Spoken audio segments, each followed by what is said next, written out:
We are in a slow-moving part of a river, and we have found the invasive European Frogbit.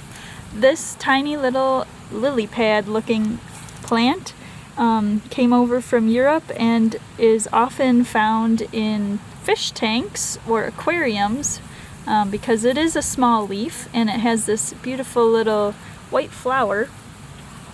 But unfortunately, when people illegally dump their aquariums after they don't want to take care of them anymore, this species becomes invasive. And you can see there's quite a big patch around here, and it causes problems because it shades out other native species that grow here that wildlife depend on. This doesn't really provide a lot of wildlife habitat. It doesn't create a lot of food for wildlife, especially ducks and waterfowl that rely on other aquatic species for food as they're migrating.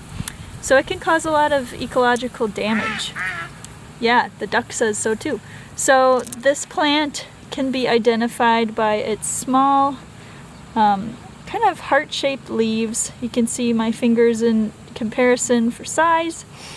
If you find a patch of Frogbit, it's important that you notify someone. You can notify the Watershed Council or the JLW SISMA, which will be linked in the description below. You can also report it in Raisin, which is also linked below. And if it's a small enough patch and you have time, it's great if you want to pull it out. It's a very easy plant to pull out. It just comes up, but if there's a lot of it, it might take a little bit of time. So thanks for watching, and keep an eye out for those invasive species.